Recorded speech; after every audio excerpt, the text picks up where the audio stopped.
복되신 주 예수 그리스도의 이름으로 여러분 모두를 축복합니다. 오늘 우리가 로마서 1장 16절 말씀 읽었는데 이 말씀은 기독교 신앙에 있어서 매우 중요한 말씀입니다. 이 말씀은 로마서 전체를 이해하는 키워드가 되는 말씀이고 또 이 말씀을 제대로 알아야 기독교 신앙을 이해를 할 수가 있고 기독교 메시지의 핵심이 무엇인지를 알 수가 있습니다. 그래서 어떤 이들은 이 구절을 성경 중에 성경이다 또는 성경 중에 진주다 이렇게 말을 하기도 합니다. 오늘 본문 이 말씀을 어떻게 이해하고 있느냐에 따라서 그 사람의 신앙이 제대로 서 있는지 아닌지를 알 수 있기 때문에 우리가 크리스찬이라면 정말 이 말씀을 심각하게 깊이 있게 살펴볼 필요가 있습니다. 그래서 오늘 저는 여러분과 더불어서 이 구절 속에 담겨져 있는 의미를 살펴보며 은혜를 나누고자 합니다. 우리가 가끔가다 주변을 보면 자기가 예수 믿는다는 것을 부끄럽게 여기는 사람들이 종종 있습니다. 여러분들 얘기는 아니죠? 종종 그런 사람들이 있어요. 근데 이런 현상은 요즘에만 있는 게 아니고 바울 당시에도 있었습니다. 물론 그때와 지금은 상황이 많이 다르죠. 하지만 디모데후서 1장 8절에 보면 사도 바울이 디모데에게 이렇게 권면을 합니다. 그러므로 너는 내가 우리 주를 증언함과 또는 주를 위하여 갇힌 자 된 나를 부끄러워하지 말고 오직 하나님의 능력을 따라 복음과 함께 고난을 받으라. 여기서 보면 디모데는 사도 바울이 증언한 것 사도 바울이 뭘 증언을 했어요? 복음을 증거했잖아요. 사도 바울이 증언한 것 곧 복음과 그리고 복음 때문에 받게 되는 고난을 부끄러운 것으로 여기고 있었다는 것을 알 수가 있어요. 디모데가 목회자인데 그런 면이 그에게 있었습니다. 바울 당시에는요, 복음을 부끄러워하는 것이 일반적인 일이었습니다. 그럼 왜 당시 사람들은 복음을 부끄러워했을까요? 그 이유는 복음의 내용, 복음의 메시지가 당시 사람들이 기대하는 메시지가 아니었기 때문이었습니다. 우리가 복음을 이야기하다 보면 아주 가난하게 태어난 한 사람을 말하게 됩니다. 여관의 어느 방도 아니고 말 구유에서 태어난 한 사람, 작은 마을에서 자라가지고 가난한 몫으로 지내다가 머리 둘 곳도 없이 살았던 한 사람을 이야기하게 됩니다. 또 스스로 굉장한 것을 외쳤지만 제자에게 배신되어서 정말 무능한 모습으로 끌려가서 채찍을 맞고 수많은 무리들이 조롱하는 가운데 십자가에 못 박혀 죽었던 한 사람을 이야기하게 됩니다. 우리가 우리의 복음에서 강조하고 있는 분은 그 한 사람, 바로 그분입니다. 우리가 세상 앞에 자랑을 하고 우리가 믿고 따른다고 고백하는 분은 그 한 사람, 바로 그분입니다. 그런데 그분이 우리의 신앙적 관점에서 보면 정말 대단하지만 세상적 관점에서 보면 그분은 아무것도 흠모할 만한 것이 없습니다. 이사야서 53장 2절에 그는 주 앞에서 자라나기를 연한 순 같고 마른 땅에서 나온 뿌리 같아서 고운 모양도 없고 풍채도 없은즉 우리가 보기에 흠모할 만한 아름다운 것이 없도다 이렇게 되어 있는데 세상적 관점에서 보면 정말 그분은 흠모할 만한 것이 없습니다. 당시 세상 나라 로마는 어떠했습니까? 당시 로마는 세계의 중심지였습니다. 제국의 수도였습니다. 영화와 찬란함이 있는 곳이었습니다. 그곳은 위대하다고 하는 사람들이 언제나 오가는 곳이었습니다. 이런 곳에서 조금 전에 그 한 사람, 흠모할 만한 것이 전혀 없는 그 한 사람, 나사렛 출신의 목수 이야기를 하면서 이 사람이 세상의 구주니까 이 사람을 믿고 따라야 됩니다. 이렇게 말한다면 당시 사람들은 이게 무슨 얘기인가 하면서 웃었을 것입니다. 아니, 한 번도 들어보지 못한 그 유대 땅 나사렛 출신의 가난한 한 목수가 하나님의 아들이고 세상의 구주라고?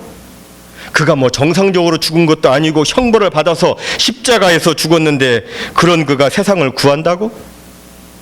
시골 촌뜨기요 가난뱅이에 지나지 않은 자가 우리를 구원한다고? 이 얼마나 말도 안 되는 이야기인가 하면서 웃었을 것입니다. 이게 복음에 대한 당시의 사람들의 일반적인 반응이었습니다. 더욱이 당시 그리스 로마 세계에서는 철학이라든지 법학이라든지 웅변학이라든지 수사학 그러니까 어떻게 말을 잘 해가지고서는 상대방의 의견을 제압할 수 있는가, 이런 레토릭의 그런 학문을 하는 사람들은 존경을 받았지만 그 이외의 것에 대해서는 대수롭지 않게 여겼습니다.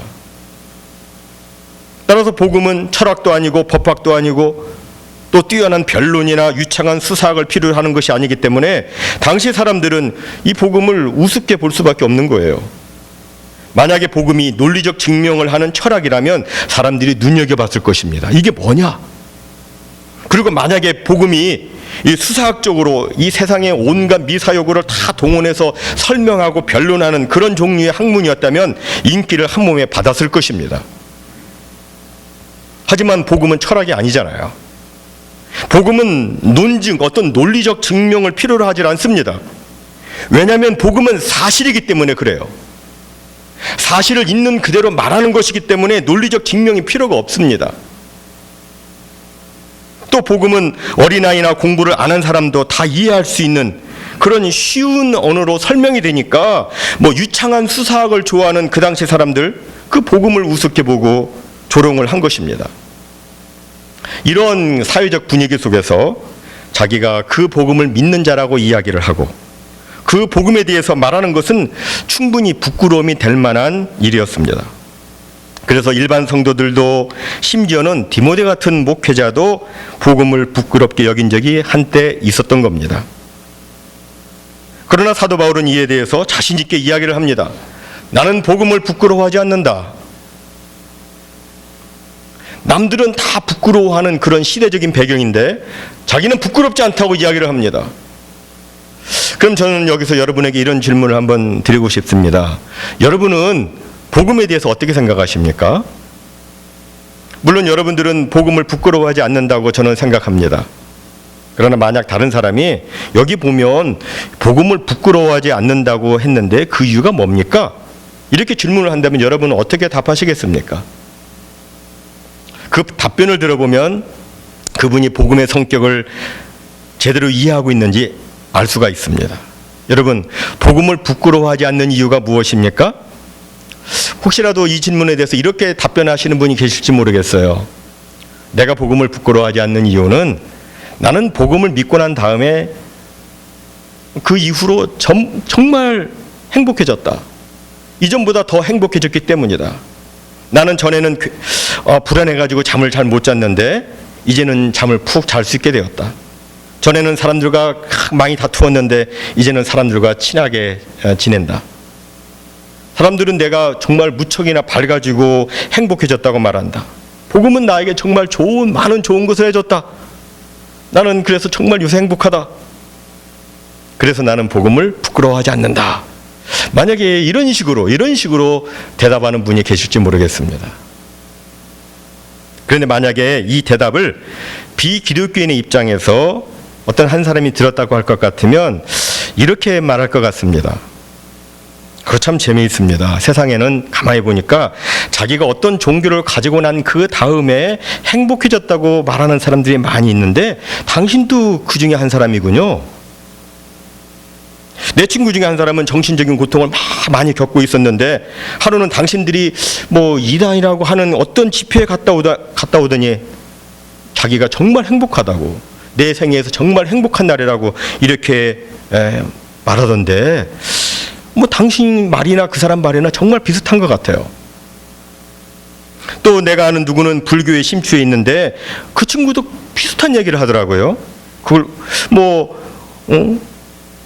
마음을 비웠더니 행복해졌다나 하면서 그렇게 얘기를 하는데 당신 얘기나 그 친구 얘기나 똑같은 얘기가 아니겠어요? 당신들이 이단이라고 하는 단체나 이방 종교나 다 똑같은 게 아니겠어요? 종교란 다 거기라고 저는 생각을 합니다. 다들 똑같이 말을 하니까 아무 종교나 믿어도 상관이 없다고 저는 생각을 합니다. 이렇게 대꾸할 것입니다. 여러분, 복음을 부끄러워하지 않는 이유가 그것입니까? 아니죠. 복음을 부끄러워하지 않는 우리의 이유는 언제나 복음에 대해서 특별한 것이 되어야 합니다. 그것은 세상의 어느 종교, 어떤 이단들도 가지지 못하고 해결하지 못한 독특한 것이 되어야 합니다. 그것은 그로 말미암아 하나님께서 영광을 받으시는 이유가 되어야 하고, 우리 예수님께서 영화롭게 되시고 성령님을 드높여 드리는 그런 이유가 되어야 합니다. 구별이 되어야 됩니다. 다른 것과는 정말 구별되게, 우리 기독교가 정말 기독교되게 선명하게 드러내주는 그런 이유가 되어야 합니다. 그럼 여러분, 과연 복음을 부끄러워하지 않는 이유는 무엇입니까? 그 이유는 오늘 본문 그대로, 복음은 모든 믿는 자에게 구원을 주시는 하나님의 능력이 되기 때문에 그런 겁니다. 구원을 주시는 하나님의 능력이기 때문에 복음을 부끄러워하지 않는 것입니다. 우리 사람들은 원죄와 자범죄를 다 가지고 있습니다. 아담의 보통 생육법으로 출생하는 모든 사람들, 그러니까 아담의 허리에서 나오는 모든 사람들 다 원죄가 있고, 그리고 살면서 스스로 범하는 자범죄가 있습니다. 그런데 죄에는 항상 그 결과가 따라오죠. 어떤 결과가 따라옵니까? 크게 네 가지가 따라오는데, 첫째는 죄책이 따라옵니다. 죄책이 따라옵니다. 여러분들은 착하게 사셔서 법원에 안 가보셨겠지만, 법원에 가면 가끔가다 그런 드라마 보지 않습니까? 법원에 가면 피고인은 형법 제 몇 조에 의거 이런 죄가 있으므로 그 법적 책임으로 아래와 같은 형벌을 내린다 하면서 땅땅땅 하잖아요. 그죠? 영어 미국 법원에서는 guilty라고 딱 얘기를 하면서 형벌을 부과를 합니다. 그런데 우리는 다 죄인이기 때문에 하나님의 율법에 의하면 전부 다 우리는 다 guilty입니다. 전부 다 죄인이에요. 정죄의 대상입니다. 그래서 다 죄에 대한 법적 책임, 그 죄에 대한 법적 책임, 곧 죄책이 우리에게 있는 것입니다. 두 번째 죄의 결과는 뭐냐면 죄의 세력 아래에 있게 된 것입니다. 사람이 죄를 지으면 죄책으로 끝나는 게 아니고 죄의 노예가 됩니다. 하나님께서 본래 사람을 지으셨을 때에는 사람은 죄의 노예가 아니었습니다. 하지만 에덴에서 분명한 자기 의지로 하나님의 말씀을 선택한 게 아니라 사탄의 말을 선택을 하고 죄를 지었기 때문에 이제는 하나님 아래에 있는 게 아니라 어떻게 됐어요? 사탄의 세력, 죄의 세력 아래에 놓이게 된 것입니다. 자기가 자기 의지로 그렇게 선택을 한 거예요. 그래서 그 말을 들었기 때문에 죄의 세력 아래에 있게 된 것입니다. 세 번째 죄의 결과는 뭐냐면 사람이 온통 죄의 오염이 되었다고 하는 것입니다. 죄의 오염이 되었어요. 이 생각하는 게 사상이 오염되어 있습니다. 우리의 이 본성, 우리의 이게 플래시라고, 우리 육체라고 하는데 바디 말고 플래시라고 말합니다. 성경에서는 구분을 하고 있습니다. 이 우리의 육체가 죄에 오염되어 있습니다. 오염과 썩어지는 것은 세상에만 있는 게 아니에요. 우리 가운데도 오염과 썩어짐이 있습니다. 그래서 밖에서 들어오는 시험도 있지만 내 본성 자체가 죄로 인해서 오염되어 있기 때문에 시험을 받게 됩니다. 나를 잡아 끌어당기는 것이 내 속에 자리 잡고 있습니다. 마귀가 실제로 나를 시험하고 있지 않을 때에도 내 속에 있는 죄가 나를 자꾸 잡아당겨서 육체의 소욕대로 살라고 이렇게 꼬드깁니다. 그래서 어떻게 돼요? 음란과 정욕과 술 취함과 방탕과 향락과 무법한 우상 숭배를 하는 모습들이 나타난다고 성경은 말씀하고 있습니다. 여러분, 왜 그런 경험 없으세요? 가만히 있는데 갑자기 나쁜 생각 나잖아요. 가만히 있는데 왜 못된 생각 막 나잖아요. 이상한 생각 막 나잖아요. 왜 그래요? 죄에 오염되어 있으니까 그러는 거예요. 네 번째 죄의 결과는 뭐냐면 형벌을 받게 된 겁니다. 죄로 말미암아 이 땅에 죽음이 들어오고 각종 질병과 전쟁이 생겼습니다. 땅에서는 가시와 엉겅퀴가 나고 각종 비극적인 일이 생겼습니다. 인간에게 있어서 가장 비극적인 것은 무엇입니까? 죄로 말미암아 영육이 죽고, 그리고 영원한 형벌, 곧 하나님과 영원히 분리되어서 불과 유황이 타는 못에 떨어지게 된 것입니다. 죄의 형벌입니다. 그러니까 사람들은 예외 없이 누구나 다 이 죄인이니까 죄의 결과에 묶여서 비참한 고통을 태어나면서부터 죽을 때 넘어서서 영원토록 그걸 겪게 되는 것입니다. 그런데 복음은 무엇입니까? 이러한 죄의 결과로부터 우리를 구원해 주는 하나님의 능력이라고 오늘 본문은 말씀하고 있는 겁니다. 그러니까 사도 바울의 이야기는 바로 이겁니다. 복음이 이처럼 죄 문제와 죄로 말미암아 생긴 모든 참혹한 결과로부터 우리를 구원해 주는데 내가 왜 이 복음을 부끄러워하느냐 하는 겁니다. 여러분, 복음은 부끄러운 게 아니에요. 복음은 정말 자랑스러운 것이고 정말 감사한 것이고 크게 증거해야 할 제목인 것입니다.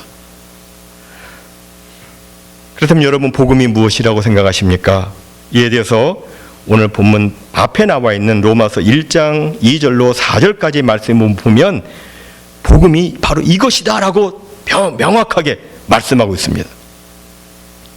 로마서 1장 2절로 4절까지 말씀을 제가 읽습니다. 이 복음은, 잘 들으십시오. 이 복음은 하나님이 선지자들을 통하여 그의 아들에 관하여 성경에 미리 약속하신 것이라. 그의 아들에 관하여 말하면 육신으로는 다윗의 혈통에서 나셨고 성결의 영으로는 죽은 자들 가운데서 부활하사 능력으로 하나님의 아들로 선포되셨으니 곧 우리 주 예수 그리스도시니라. 이 말씀에 비추어 볼 때 복음은 바로 예수님 자신이십니다. 다시 말해서 복음이신 예수님으로 말미암아 사람의 모든 죄와 그에 따른 모든 결과가 완전히 해결되는 것입니다. 마태복음 1장 21절, 여러분들 잘 아시는 말씀이라고 생각합니다. 아들을 낳으리니 그 이름을 뭐라 하라? 예수라 하라. 이는 그가 자기 백성을 그들의 죄에서 구원할 자이심이니라. 자기 백성을 그들의 죄에서 구원하는 자, 곧 복음이신 예수님이 인간의 모든 죄책과 죄의 세력과 죄의 오염과 죄의 형벌로부터 우리를 구원해 주는 겁니다. 아멘? 아멘.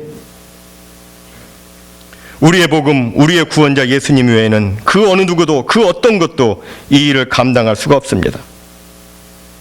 따라서 우리는 복음을 부끄러워하지 않는 것입니다. 우리가 아는 것처럼 로마의 자랑은 힘에 있었습니다. 로마의 영광은 파워에 있었습니다. 로마 사람들은 권력을 가지고 세계의 도로망을 설치해서 세계를 소통하게 만들었습니다. 로마는 힘과 무력을 가지고 모든 세계를 정복해 나갔습니다. 그러나 그 로마가 하지 못한 일이 있습니다. 무엇입니까? 사람들을 죄로부터 구원해 주는 일은 하지 못했습니다. 할 수 없었습니다. 로마가 무력이 있었지만 로마의 그 무력은 정작 사람을 구원하는 일에 있어서는 무력합니다. 또 당시 헬라 그리스인의 그 찬란한 문화와 철학과 수준 높은 교육은 세계에 지성을 공급했습니다. 하지만 그들의 지성이 사람의 상태를 변화시켜 주지는 못했어요. 헬라 철학과 교육과 문화가 꽃을 피우는 시기가 있었지만 그러나 헬라 세계는 여전히 죄 가운데 있었고 모두가 다 비참한 죄의 결과를 받았습니다. 단순한 어떤 철학적인 관념들과 교육적 지식만을 가지고서 죄의 문제가 해결되지 않습니다. 그러나 예수님으로 말미암는 이 복음은 이 세상 그 어느 누구도 그 어느 것도 해결할 수 없었던 죄의 문제, 곧 구원의 문제를 완벽하게 해결해 준 것입니다. 이것이 바로 복음만이 가지고 있는 능력인 겁니다. 다른 데는 이게 없어요. 오직 복음에만 그 능력이 있습니다. 그래서 복음은 하나님의 능력인 겁니다. 그런데 우리가 여기서 놓쳐서는 안 될 한 가지, 중요한 한 가지가 있습니다. 그게 뭐냐면 복음이 이처럼 구원에 이르게 하는 하나님의 능력이라고 해서 이 복음 그 자체가 모든 사람을 저절로 구원하는 것은 아니라고 하는 것입니다. 이에 대해서 지금 제가 설명을 드려야 되겠습니다. 재밌게도 오늘 본문에 나오고 있는 그 능력, 하나님의 능력이 됨이라, 그 능력이라는 말이 헬라어 원어로는 듀나미스라는 단어로 되어 있습니다. 여기서 파생된 단어가 영어로는 다이너마이트입니다. 근데 이 듀나미스라고 하는 단어가 능력이라는 단어로도 그 번역이 되고 또 그 당시 사용 용례를 보면 이것이 의사 처방, 프리스크립션 이런 의미로도 사용이 되었습니다.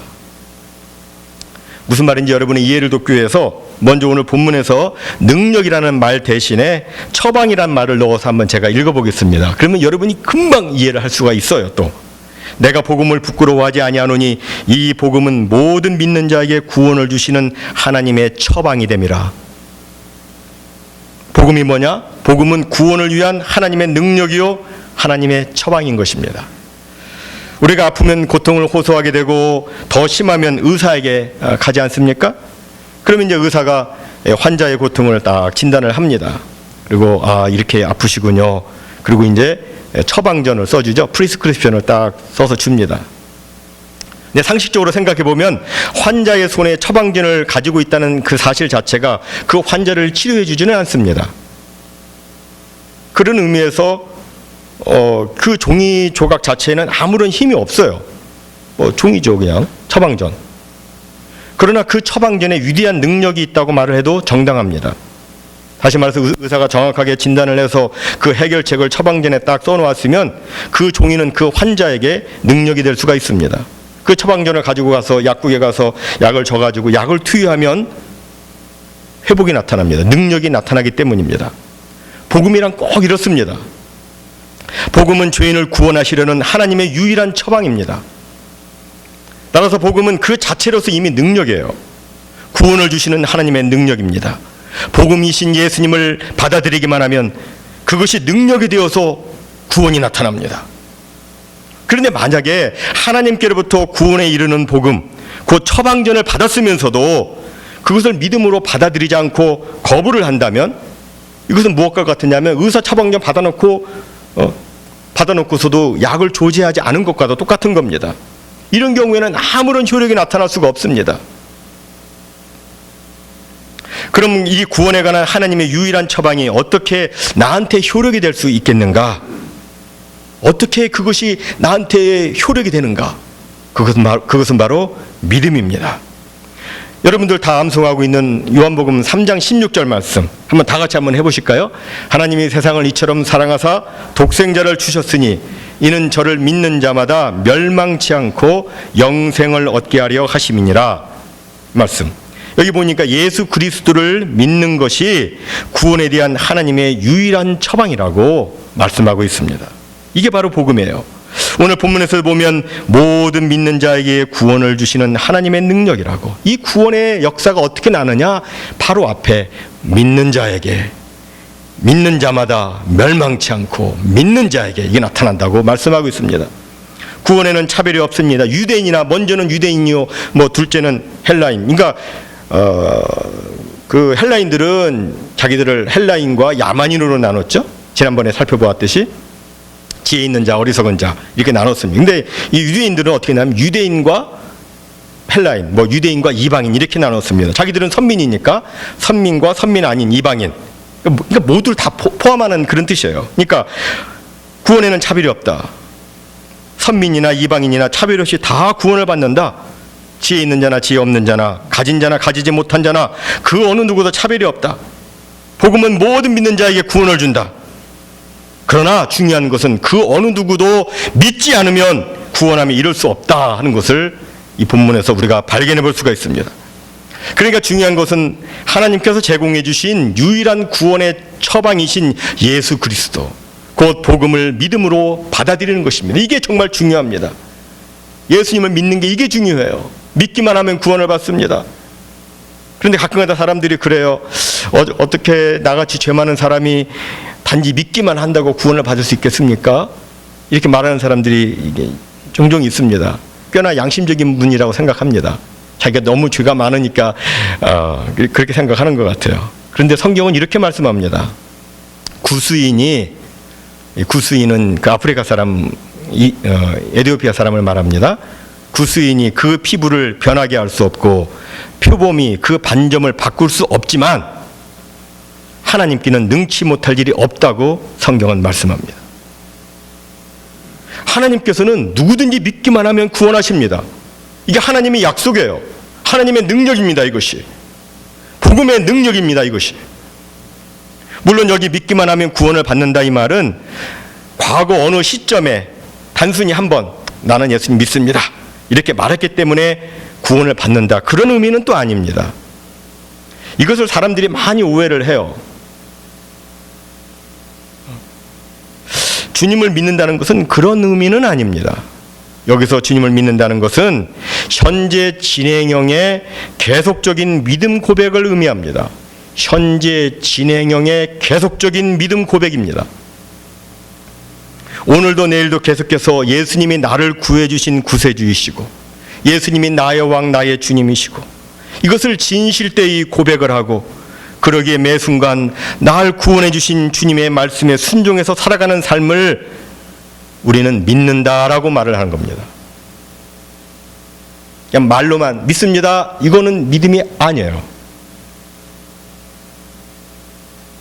이렇게 진정된 그 믿음이 있을 때 우리는 인생을 함부로 살지 않습니다. 인생을 허비하지 않습니다.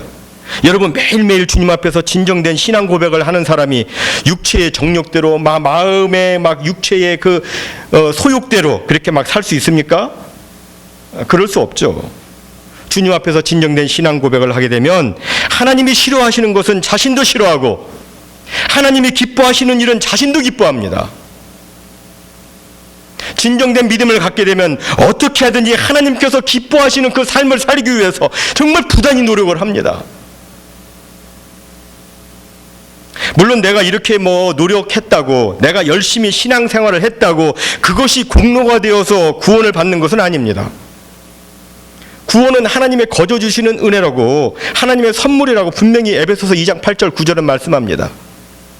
너희가 그 은혜를 인하여 믿음으로 말미암아 구원을 얻었나니 이것이 너희에게서 난 것이 아니요 하나님의 선물이라 행위에서 난 것이 아니니 이는 누구든지 자랑치 못하게 함이니라. 구원은 행위에서 나는 것이 아닙니다. 내가 뭘 해가지고, 내가 어떤 인간적인 선행을 해가지고 신앙생활을 잘 했다고 해서 이렇게 교회 생활을 잘했다고 해서 그렇게 해서 받는 게 아닙니다. 나의 어떤 종교적 열심과 신앙적 공로로 나오는 것이 아닙니다. 구원은 그냥 하나님의 선물이에요. 예수 그리스도를 믿는 자에게 거저 주시는 하나님의 은혜입니다. 하나님의 선물입니다. 그럼 구원 받고 난 다음에 우리는 어떻게 살아야 됩니까? 이게 정말 중요합니다. 이게 제대로 정립되어 있지 않으면 교회가 욕을 먹게 되어 있어요. 구원 받고 난 그 다음에, 여러분 오늘날 한국교회가 욕 먹고 있죠. 왜 욕을 먹고 있다고 생각하십니까? 구원 그 이유를 가르쳐주질 않고, 구원 그 이유로 설교하지 않고, 단지 믿으면 구원받습니다. 여기서 이 설교에서 그쳤기 때문입니다. 사실 기독교는 믿음으로 구원을 받지만 거기에서 끝나는 것이 아닙니다. 구원 받고 난 다음에 해야 할 일이 있습니다. 무슨 일을 해야 됩니까? 조금 전에 제가 읽었던 에베소서 2장 8절 9절, 거기서 끝나는 게 아니고 10절이 이렇게 되어 있어요. 아주 중요한 말씀입니다. 이거 같이 봐야 됩니다. 8절부터 10절까지 같이 봐야 돼요. 우리는 그의 만드신 바라 그리스도 예수 안에서 선한 일을 위하여 지으심을 받은 자니 이 일은 하나님이 전에 예비하사 우리로 그 가운데서 행하게 하려 하심이니라. 이 말씀처럼 우리가 믿음으로 구원을 받은 것은 구원 그 자체에 목적이 있는 것이 아니라 하나님의 새로운 피조물이 되어서, 우리는 그의 만드신 바라 새로운 피조물이 되어서 그리스도 예수 안에서 선한 일을 하도록, 이 목적을 위해서 우리가 구원받은 겁니다. 그럼 여러분, 그리스도 예수 안에 있는 그 선한 일이란 도대체 어떤 일일까요? 그것은 우리의 삶 전체가 하나님께 영광이 되도록 하는 삶을 말합니다. 여러분, 먹든지 마시든지 무엇을 하든지 우리의 삶 전체가 하나님께서 받으실 만한 그러한 거룩한 산 제물이 되어서 우리가 그렇게 아름답게 하나님께 올려지는 그 모습을, 주변에 있는 사람들이 우리의 모습을 보고서 하나님께 영광을 올려드릴 수 있는 이런 삶을 사는 것, 이것이 바로 그리스도 예수 안에서의 선한 일입니다. 그러니까 여러분, 우리 모두 먹을 때 말이죠, 하나님께 영광이 되는 것만 먹어야 돼요. 예? 마실 때 말이죠, 하나님께 영광이 되는 것만 우리는 마셔야 돼요. 우리가 무슨 일인지 그 일을 행할 때 하나님께 영광이 되는 그 일을 행해야 됩니다. 예전에 한국교회는 이 뒷부분 별로 말해주지 않고 그냥 믿음으로 구원받습니다, 이 전반부 얘기만 막 집중해서 했습니다. 그렇기 때문에 사람들이 그 다음 얘기를 모르니까 왜 구원받았는지 그 목적을 모르고, 그래서 정작 선을 행해야 될 그 자신의 젊음과 시간과 물질과 재능과 열정, 이 에너지를 정말 엉뚱한 데다 쓰다가 지금 땅에 밟히고 있는 것입니다. 분명히 말씀드립니다. 우리의 믿음은 구원에서 끝나는 것이 아니라 선을 행하는 대로 나아가야 합니다. 교회와 주변에 힘들어하는 사람들, 눈물 흘리며 아파하고 괴로워하는 사람들을 돌봐주고, 우리 교회가 속해 있는 이 지역 사회가 이 건강한 공동체가 되어지도록 하나님께서 우리에게 주신 3T, 지난주에 살펴봤었죠. 타임, 트레저, 그 다음에 탤런트, 시간과 그 다음에 재물과 재능, 이것 가지고 주님 기뻐하시는 그 선한 일을 행해야 하는 것입니다. 우리가 이렇게 살을 때에 하나님께서 이를 기뻐하시고 이로 인해서 영광을 받으시는 거예요.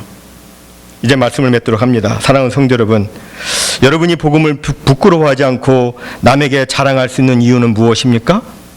복음을 믿고 나니 사업도 잘 되고 가정도 화목해지고 자신의 성격도 온순해지고 나날이 행복해지고 몸도 마음도 건강해지고 그래서 그런 겁니까? 물론 이 모든 것들은 복음을 믿고 난 이후에 하나님의 축복으로서 주어지는 결과여서 감사 제목이 될 수는 있지만, 그러나 궁극적으로 그것들 때문에 우리가 복음을 부끄러워하지 않는 것은 아닙니다. 우리가 복음을 부끄러워하지 않는 이유는 오늘 말씀 그대로입니다. 내가 복음을 부끄러워하지 아니하노니. 왜냐하면 여기 왜냐하면 이 말이 우리말 성경에는 없어요. 근데 헬라어 원어 성경에는 가르라는 단어가 있습니다. 가르. 왜냐하면 이 복음은 모든 믿는 자에게 구원을 주시는 하나님의 능력이 됨이라. 세상에 그 어느 누구도 줄 수 없고, 그 어느 종교도, 그 어느 철학도, 그 어느 과학과 문명과 권력도 처리할 수 없는 죄로부터의 구원의 문제를 온전히 해결하는 하나님의 영광스러운 능력이요, 하나님의 유일한 처방전이기 때문에 우리는 복음을 부끄러워하지 않는 것입니다. 세상에 하나도 없어요. 복음 외에는 없습니다. 실로 모든 믿는 자에게 구원을 주시는 하나님의 능력인 이 복음, 세상의 유일한 소망이요 빛인 이 복음 안에 있는 사람들은 정말 복된 사람들입니다. 결코 정죄함이 없고 죄의 세력이나 사망의 권세가 절대 그들을 다스리지 못합니다. 근데 혹시 이 자리에 지금까지 오랫동안 교회 생활을 해왔지만 아직도 복음 안에 있지 않아서 여전히 죄책과 죄의 세력과 죄의 오염과 죄의 형벌로부터 고통당하는 분 계시지 않습니까? 아직도 복음이신 예수 그리스도를 나의 진정된 나의 구세주와 주님으로 받아들이지 않아서 썩어져가는 옛 구습을 쫓는 그 습관적인 그 옛 모습을 그대로 답습하면서 여전히 우물한 인생 골짜기에서 괴로워하는 분은 계시지 않습니까? 복음이 필요합니다. 복음을 믿어야 합니다. 진짜 예수님을 믿어야 합니다. 가짜로 말고 흉내내지 말고 진짜 예수님 믿어야 됩니다. 진짜 구원에 관한 하나님의 약속의 말씀을 믿고 그 말씀을 아멘으로 받아들여서 그 말씀이 약속된 그대로 진정된 구원의 축복, 해방되는 그 자유의 그 기쁨을 누리시기를 주님의 이름으로 축원해 드립니다. 이 시간에 우리 함께 기도하기를 소원합니다. 합심해서